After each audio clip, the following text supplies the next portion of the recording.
Assalamualaikum. Waalaikumsalam, Yil. Widih, makan apel nih bang. Yoi. Sama nih, gue juga bawa.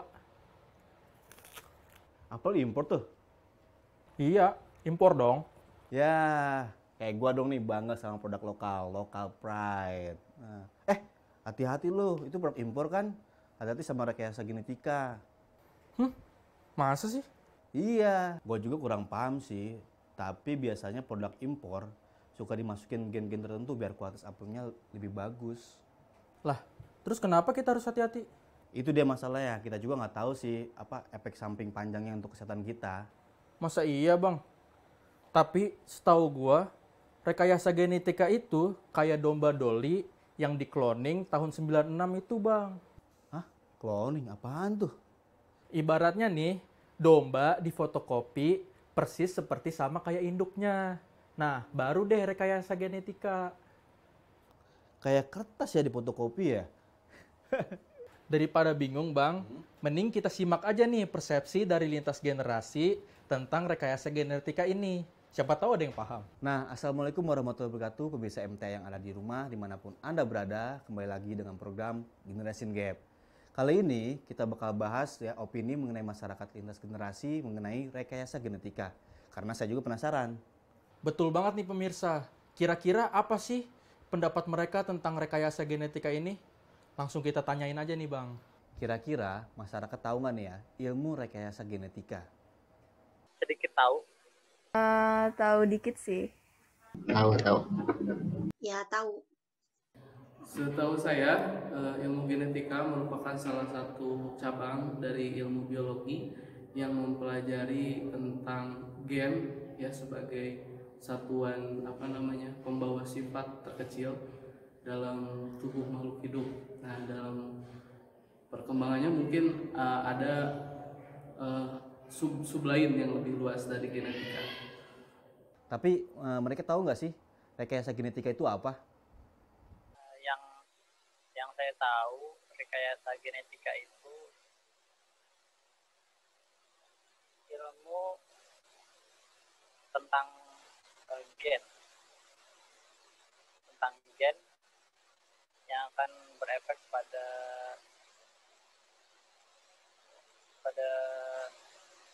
makhluk biologis. Menurut aku sih yang kayak ngubah gen gitu nggak sih? Menurut saya rekayasa genetika kayak modifikasi gen sih. Jadi kayak modifikasi DNA. Sebuah modifikasi yang dilakukan oleh manusia yang memiliki tujuan agar menghasilkan suatu produk atau sifat baru dari organisme. Rekayasa genetika setahu saya adalah sebuah cara atau rekayasa ya untuk memodifikasi gen sehingga gen itu dapat berubah dari sifat aslinya seperti itu. Rekayasa genetika biasanya digunakan oleh para ilmuwan yang bekerja di bidang biologi molekuler atau kedokteran, kemudian pangan, pertanian, dan lain sebagainya. Lalu kenapa sih ilmu genetika kini bisa direkayasa? Menurutku karena kemajuan teknologi yang udah sangat maju itu membuat orang-orang manusia itu bisa melakukan berbagai hal yang salah satunya ini rekayasa genetika. Karena perkembangan teknologi. Untuk mendapatkan sifat-sifat yang lebih superior sehingga dapat membantu dalam kehidupan manusia. Karena adanya perkembangan ilmu pengetahuan dan juga teknologi. Mengapa ilmu genetika bisa direkayasa pada saat ini? Itu tidak terlepas dari perkembangan nanoteknologi saat ini. Jadi pada saat ini kita bisa melihat perkembangan yang sangat mutakhir mengenai bagaimana misalnya kemajuan di bidang teknologi mikroskopik atau nanoteknologi, di mana gen sekarang ini bisa dipotong atau dimodifikasi sedemikian rupa eh, dengan menggunakan teknologi yang nano itu. Terus, apa aja nih contoh-contoh rekayasa genetika yang pemirsa MTA di rumah ketahui? Yang saya ketahui produk-produk rekayasa genetika itu contohnya padi, ya padi unggulan, terus eh, apa ayam hibrid mungkin ya. Ayam hibrid banyak itu ayam-ayam, contohnya itu ayam-ayam hasil hasil persilangan atau hasil-hasil rekayasa genetika yang mencampurkan antara satu ras dengan ras lain. Jagung? Genetika saya tahu produk pertanian sih. Jadi kayak padi yang akan lebih mengandung banyak provitamin A karena ada disisipkan dari tanaman tertentu yang mengandung provitamin A yang lebih banyak. Nanti si padinya juga akan bersihkan atau menghasilkan padi yang lebih banyak provitamin A. Kemudian juga ada jagung, kentang yang akan lebih kuat terhadap hama karena disisipkan racun dari bakteri Bacillus thuringiensis misalnya. Nanti dia akan lebih kuat terserang hama. Yang saya ketahui itu dari bidang pangan. Contohnya itu yang sering kita jumpai di supermarket misalnya. Ada semangka tanpa biji. Nah, itu mungkin merupakan salah satu produk dari hasil rekayasa genetika. Atau juga salah satu yang marak sedang terjadi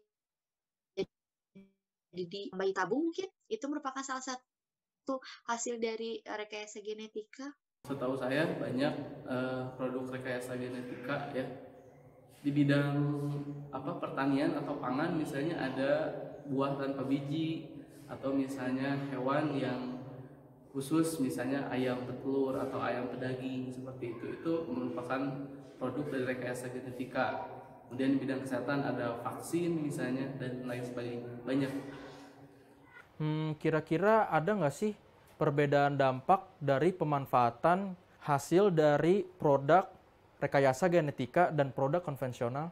Jauh yang saya tahu ada bedanya. Jadi dari rekayasa genetika, orang-orang ahli ilmu genetika itu ingin mengkombinasikan sesuatu sehingga menghasilkan produk yang tidak memiliki kelemahan.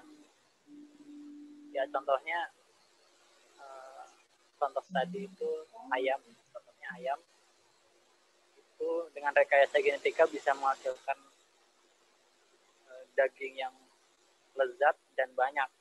Sedangkan kalau secara konvensional itu akan susah menghasilkan dua keuntungan itu. Mungkin kalau secara konvensional bisa saja menghasilkan ayam, contohnya ayam dengan daging yang lezat, hanya mungkin dia akan sulit untuk memperoleh daging yang banyak. Dengan rekayasa genetika kita bisa menggabungkan dua keunggulan itu. Mungkin rekayasa genetika itu lebih mahal dari yang biasanya ya? Ya kalau dikelola secara bijak ya tentunya akan berdampak baik ya. Misalnya ada suatu produk atau komoditas pertanian, misalnya padi, ketika direkayasa genetika nanti dia akan lebih tahan hama atau lebih menghasilkan bulir yang lebih banyak dan lebih berkualitas. Untuk mendapatkan suatu tanaman hasil dari rekayasa genetika itu kan memiliki kualitas yang baik seperti itu, terus tumbuhnya lebih cepat, terus hasil panennya lebih unggul seperti itu. Namun di sisi lain juga itu kan mungkin sebagai dampak dari positif, tetapi kan mungkin bakalan ada efek dari negatifnya untuk kesehatan itu sendiri apabila untuk proses rekayasa genetika itu sendiri digunakan bahan-bahan tertentu ataupun zat-zat tertentu yang nantinya akan bermasalah bagi tubuh manusia yang mengkonsumsi tanaman ataupun sayuran yang hasil dari rekayasa genetika itu sendiri. Tapi di sisi lain dari hasil rekayasa atau pertumbuhan secara tradisional itu sendiri kan mungkin tidak akan mengakibatkan adanya dampak. Kalau produk hasil rekayasa genetika, setahu saya karena sudah dimodifikasi, jadi sifatnya itu biasanya unggul ya. Jadi kalau misalnya ayam petelur memang sudah dikhususkan itu direkayasa gennya sehingga dia dapat secara terus-menerus menghasilkan telur. Atau ayam pedaging misalnya, itu karena gennya sudah direkayasa, jadi yang paling utama diproduksi tubuhnya adalah daging seperti itu. Kalau yang konvensional kan berbeda gitu. Kalau ayam biasa kan dia tumbuhnya lama seperti itu. Kemudian produk-produknya juga mungkin kalau tidak benar-benar diberikan pakan secara baik itu kan tidak bisa maksimal. Kalau yang konvensional biasanya seperti itu. Jadi masih alami. Nah, sekarang bagaimana dampak yang ditimbulkan teknologi rekayasa genetika, terutama dari segi kesehatan? Kurang tahu kalau kesehatan. Mungkin yang rekayasa genetika lebih sehat kali daripada yang biasa. Bisa ditimbulkan, sekira ada yang bagus, ada yang juga kurang baik bagi kesehatan. Seperti tadi ada yang kandungan provitamin A-nya lebih tinggi, tentunya itu akan berdampak baik bagi kesehatan. Tapi ada juga yang tadi saya contohkan yang disisipi toksin dari Bacillus thuringiensis, itu justru akan berdampak buruk bagi kesehatan. Menurut penelitian yang saya baca, itu akan menyebabkan terjadinya zat alergen atau nanti akan alergi pada manusia. Dampak dari rekayasa genetika di bidang kesehatan berarti cenderungnya ke kedokteran ya. Mungkin itu akan jauh lebih mudah dijelaskan atau di bidang medis yang jauh mengetahui bagaimana sih rekayasa genetika itu sendiri itu, bagaimana dampaknya bagi kesehatan. Tapi kalau misalkan secara tidak langsung ya, hasil transgenik atau rekayasa genetika itu sendiri kan mungkin nantinya di dalam tanaman itu sendiri atau buah-buahan itu sendiri akan mengandung gen-gen yang tidak semestinya, atau misalkan nantinya akan ada kandungan gizi yang tidak seharusnya atau tidak seperti biasanya, yang nantinya akan mengakibatkan penolakan dalam tubuh manusia itu sendiri, yang mengakibatkan timbulnya penyakit. Sejauh ini sih mungkin masih banyak ya penelitian yang dilakukan oleh para ahli seperti itu. Ada yang mengatakan bahwa produk transgenik atau hasil rekayasa genetika itu bisa berdampak buruk terhadap kesehatan, misalnya menyebabkan kanker atau misalnya alergi dan lain sebagainya. Apakah dalam prakteknya rekayasa genetika harus memperhatikan etika dan mengapa? Iya, menurut saya jawabannya iya, perlu ada etika, karena yang akan direkayasa adalah sebuah makhluk hidup, yang itu juga merupakan maksudnya kita juga sebagai makhluk hidup, sehingga perlu adanya etika untuk melakukan itu semua. Oh iya dong, melanggar hak Tuhan. Memperhatikan etika. Tentu juga itu akan berpotensi mengalami kegagalan-kegagalan, sehingga kegagalan tersebut akan berbenturan dengan nilai-nilai etika atau moral. Misalnya terjadi kegagalan, kemudian akan mengambil hak-hak hidupnya dengan normal. Rekayasa genetika itu seperti ada cloning, seperti itu kan. Cloning itu kan biasanya dilakukan pada hewan. Perlulah adanya etika-etika itu diterapkan. Proses bayi tabung seperti itu, atau proses apapunlah hasil produk dari rekayasa genetika yang tentunya harus ada peraturan yang disesuaikan agar nantinya aman gitu untuk masyarakat itu sendiri. Menurut saya rekayasa genetika itu harus tetap memperhatikan etika, karena di setiap bidang keilmuan itu juga kan ada etikanya. Dalam hal rekayasa genetika sampai saat ini memang itu masih menjadi debat panjang, karena memang terdapat beberapa upaya untuk merekayasa genetika yang sifatnya itu kontroversial, misalnya membuat manusia hybrid gitu ya. Jadi ada semacam hal-hal semacam itu ada. Jadi misalnya mengkloning manusia, kan kalau dulu ada namanya domba Dolly seperti itu kan. Jadi dia bukan dari hasil perkawinan, tapi dari hasil gen dari domba yang telah mati dimasukin ke sel telur yang masih hidup, sehingga nanti produknya itu adalah domba yang identik mirip dengan si domba yang sudah mati. Nah, bisa dibayangkan kalau hal ini misalnya terjadi pada manusia, kan bukankah itu bertentangan dengan kodrat kita sebagai manusia seperti itu. Jadi sepanjang rekayasa genetika ini bermanfaat bagi kehidupan, misalnya untuk diversifikasi pangan dan lain sebagainya, atau kesehatan, pengobatan penyakit, itu tidak masalah. Tetapi akan menjadi bermasalah atau polemik apabila sudah melampaui batas-batas kemanusiaan seperti itu. Bagaimana rekayasa genetika dari segi agama menurut masyarakat? Secara spesifik saya belum tahu apa pandangan agama tentang rekayasa genetika ini, karena menurut saya rekayasa genetika itu adalah sebuah cara yang itu bisa berefek baik, bisa berefek buruk, tergantung penggunanya. Ya, sebagai contoh, mungkin tadi ya, kalau ayam tadi kan itu kita ingin menciptakan produk yang banyak keunggulannya. Nah, itu menurutku itu adalah penggunaan rekayasa genetika yang baik. Sedangkan contoh rekayasa genetika yang kurang baik itu mungkin sekarang belum terjadi atau sangat sedikit kasus kejadiannya. Misalnya adalah dengan rekayasa genetika memungkinkan kita membuat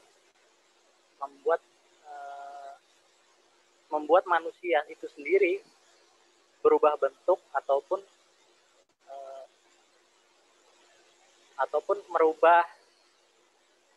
merubah diri kita gitu, merubah manusia itu sendiri. Nah, di situ menurut saya kurang baik, karena itu bentuk dari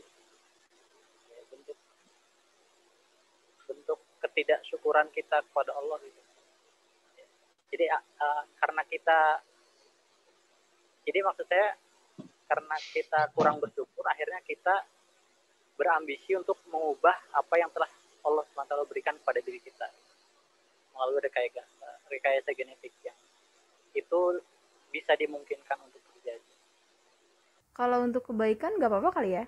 Tuhan itu kan menciptakan manusia itu dengan sempurna. Begitu sempurnanya Tuhan menciptakan manusia, dan tidak ada yang bisa lagi menciptakan sesuatu makhluk hidup itu dengan sempurna selain dari Tuhan. Nah, jika manusia juga bisa menciptakan, misalnya, tentu itu akan jauh dari kata sempurna makhluk-makhluk tersebut, dan itu saya kira berbenturan dengan nilai-nilai agama yang kita anut, karena hanyalah Tuhan semata.